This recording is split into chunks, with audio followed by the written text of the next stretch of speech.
ॐ शान्ताकारं भुजगशयनं पद्मनाभं सुरेशं विश्वाधारं गगनसदृशं मेघवर्णं शुभङ्गं लक्ष्मीकान्तं कमलनयनं योगहृद्यानगम्यं वन्दे विष्णुं भवयहरं सर्वलोकैकनाथं। श्री विष्णु पुराण द्वितीय अंश और यह पहला अध्याय। श्री मैत्रेय जी यहाँ पर बोले, हे भगवान, हे गुरु, मैंने जगत की सृष्टि के विषय में आपसे जो कुछ पूछा था वह सब आपने मुझसे भली प्रकार कह दिया। हे मुनिश्रेष्ठा, जगत की सृष्टि संबंधी आपने जो यहाँ प्रथम अंश कहा है उसकी एक बात मैं और सुनाना चाहता हूँ। स्वयंभुव मनु के जो प्रियव्रत और उत्तानपाद दो पुत्र थे, उनमें से उत्तानपाद के पुत्र ध्रुव के विषय में तो आपने कहा, किंतु हे द्विज, आपने प्रियव्रत की संतान के विषय में कुछ भी नहीं कहा। अतः मैं उसका वर्णन सुनना चाहता हूँ, सो आप प्रसन्नतापूर्वक कहिए। श्री पाराशर जी बोले, प्रियव्रत ने कर्दम जी की पुत्री से विवाह किया था।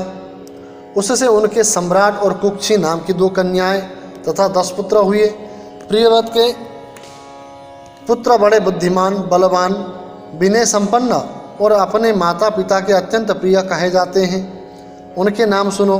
वे अग्निद्र, अग्निबाहु, बपसमान, द्युतिमान, मेधा, मेधातिथि, भव्य, सवन और पुत्र थे तथा 10वां यथार्थ नाम वाला ज्योतिषमान था। वे प्रियव्रत के पुत्र अपने बल पराक्रम के कारण विख्यात थे। उनमें महाभाग, मेधा, अग्निबाहु और पुत्र, ये 3 योग का परायण तथा अपने पूर्व जन्म का वृत्तांत जानने वाले थे। उन्होंने राज्य आदि ही भोगों में अपना चित्त नहीं लगाया। हे मुने, वे निर्मल चित्त और कर्म फल की इच्छा से रहित हैं तथा समस्त विषयों में सदा न्यायानुकूल ही प्रवृत्त होते हैं।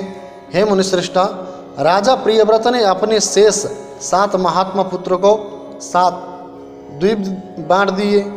हे महाभाग, पिता प्रियव्रत ने अग्निद्र को जम्बुद्वीप, मेधातिथि को प्लक्ष नामक दूसरा द्वीप दिया। उन्होंने सालमली द्वीप में बपसमान को अभिषिक्त किया और ज्योतिषमान को कुशा द्वीप का राजा बनाया। द्युतिमान को क्रोंच द्वीप के शासन पर नियुक्त किया। भव्य को प्रियव्रत ने शाक द्वीप का स्वामी बनाया और सवन को पुष्कर द्वीप का अधिपति किया। हे मुनिसत्तम, उनमें जो जम्बुद्वीप के आदिश्वर राजा अग्निद्र थे, उनके प्रजापति के समान 9 पुत्र हुए। वे नाभि की पुरुष, हरिवर्ष, इलावृत, रम्य, हिरण्याम यानी कि हिरण्यवान, कुरु, भद्राश्व और सत्कर्मशील राजा केतुमाल थे। हे विप्र, अब उनके जम्बुद्वीप के विभाग सुनो। पिता अग्निद्र ने दक्षिण की ओर का हिमवर्ष, जिसे अब भारतवर्ष कहते हैं, नाभि को दिया। इसी प्रकार किम पुरुष को हेमकुट वर्ष तथा हरि वर्ष को तीसरा नौसद वर्ष दिया, जिसके मध्य में मेरु पर्वत है। वह इला वृत वर्ष उन्होंने इलावृत को दिया तथा नीलाचल से लगा हुआ वर्ष रम्य को दिया। पिता अग्निद्र ने उसका उत्तरीवर्ती श्वेत वर्ष हिरण्यवान को दिया तथा जो वर्ष श्रृंगवान पर्वत के उत्तर में स्थित है वह कुरु को, और जो मेरु के पूर्व में स्थित है वह भद्राश्व को दिया तथा केतुमाल को गंधमान वर्ष दिया। इस प्रकार राजा अग्निद्र ने अपने पुत्रों के ये वर्ष दिए। हे मैत्रेय, अपने पुत्रों को इन वर्षों में अभिषिक्त कर वे तपस्या के लिए सालग्राम नामक महापवित्र क्षेत्र को चले गए। हे महामुने, किम पुरुष आदि जो 8 वर्ष हैं, उनमें सुख की बहुलता और विनय यत्न के स्वभाव से ही समस्त भोग सिद्धियाँ प्राप्त हो जाती है। उनमें किसी प्रकार के विपर्यय, असुख या अकाल मृत्यु आदि तथा जरा मृत्यु आदि का कोई भय नहीं होता, और न धर्म अधर्म अथवा उत्तम अधम और मध्यम आदि का ही भेद है। उन 8 वर्षों में कभी कोई युग परिवर्तन भी नहीं होता। महात्मा नाभि का हिम नामक वर्ष तथा उनके मेरु देवी से अतिशय कांतिमय ऋषभ नामक पुत्र हुआ। ऋषभ जी से भरत का जन्म हुआ, जो उनके 100 पुत्रों में सबसे बड़े थे। महाभाग पृथ्वीपति ऋषभदेव जी धर्मपूर्वक राज्य शासन तथा विविध यज्ञ का अनुष्ठान करने के अनंतर अपने वीर पुत्र भरत को राज्याधिकार सौंपकर तपस्या के लिए पुलहाश्रम को चले गए। महाराज ऋषभ ने वहाँ भी वानप्रस्थ आश्रम की विधि से रहते हुए निश्चय पूर्वक तपस्या की तथा नियम यानी कि नियमानुकूल यज्ञ अनुष्ठान किए। वे तपस्या के कारण सूख कर अत्यंत कृष्ण हो गए और उनकी शरीर की सिराएं रक्तवाहिनी नाड़ियाँ दिखाई देने लगी।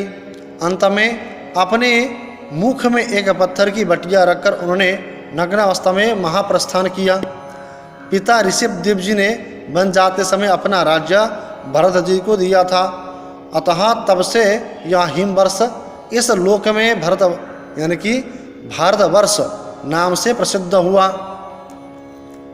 भरत जी के सुमति नामक परम धार्मिक पुत्र हुआ। पिता भरत ने यज्ञानुष्ठान पूर्वक यथेच्छा राज्य सुख भोकर उसे सुमति को सौंप दिया। हे मुने, महाराज भरत ने पुत्र को राज्यलक्ष्मी सौंप कर योगाभ्यास में तत्पर हो अंत में सालग्राम क्षेत्र में अपने प्राण छोड़ दिए। फिर उन्होंने योगियों के पवित्र कुल में ब्राह्मण रूप से जन्म लिया। हे मैत्रेय, इनका वह चरित्र में तुमसे फिर कहूँगा। तदंतर सुमति के वीर्य से इंद्रद्युम्न का जन्म हुआ। उससे परमेष्टि और परमेष्टि का पुत्र प्रतिहार हुआ। प्रतिहार के प्रतिहर्ता नाम से विख्यात पुत्र उत्पन्न हुआ तथा प्रतिहर्ता का पुत्र भव, भव का उद्गित और उद्गित का पुत्र अति समर्थ प्रस्ताव हुआ। प्रस्ताव का पृथु और पृथु का नक्त और नक्त का पुत्र गय हुआ। गय के नर और उसके विराट नामक पुत्र हुए। उसका पुत्र महावीर्य तथा उससे धीमान का जन्म हुआ तथा धीमान का पुत्र महंत और उसका पुत्र मनुष्य हुआ।